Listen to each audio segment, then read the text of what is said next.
নন্দকাননে অবস্থিত এই সুন্দর জায়গাটি সবাই চিনেন। সেই দিক দিয়ে অসংখ্য মানুষ হাঁটাচলা করে, কিন্তু একটা শ্রেণী এটারে চিপা চাপা বানাই ফেলছে। মানে সুযোগ খুঁজতেছে কোন টাইমে ফাঁকা জায়গা পাবে, কোন টাইমে একে অন্যকে চুম্মা দিবে। আপনি যদি যান্ত্রিক শহর থেকে একটু প্রাকৃতিক সৌন্দর্য উপভোগ করতে চান, একটু নিরিবিলি সময় কাটাতে চান, তাহলে শহরের মধ্যে সবচেয়ে সুন্দর জায়গা হচ্ছে এটি। আজকে চলে আসলাম চট্টগ্রামের ডিসি হিলে। ডিসি হিলের পাশে বনরূপা নার্সারির সৌন্দর্য উপভোগ করতে এবং তার পাশে যে প্রাকৃতিক সৌন্দর্য ঘেরা রয়েছে ওই সৌন্দর্য উপভোগ করার জন্য।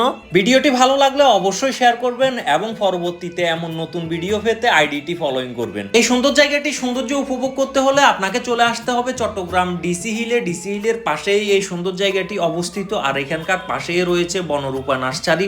এখানে পাবেন আপনি সকল প্রকার ফল এবং ফুলের গাছ, চাইলে এখান থেকে আপনি ক্রয় করতে পারেন। এই এলাকার আশেপাশে যারা রয়েছে তারা প্রত্যেকদিন বিকেলে এখানে ব্যায়াম এবং শরীর চর্চার জন্য আসে। বর্তমান সময়ে আমাদের দেশে দিন দিন গরমের তীব্রতা বাড়তেছে, তবে আমি অনুরোধ করব আপনাদেরকে, যদি আপনার আশেপাশে কোনো খালি জায়গা থাকে অবশ্যই ফল গাছ ফুলের গাছ লাগাবেন। একমাত্র গাছপালাই পারবে আমাদেরকে এই গরমের তীব্রতা থেকে রক্ষা করতে, তাই অবশ্যই বেশি বেশি গাছ লাগাবেন। খারাপ কিছু নিয়ে সমালোচনা না করে ওই সময়টুকুতে একটা গাছ লাগান, দেখবেন আপনার উপকারে আসবে। ভালো থাকবেন, সুস্থ থাকবেন, ভালো রাখবেন, সুস্থ রাখবেন।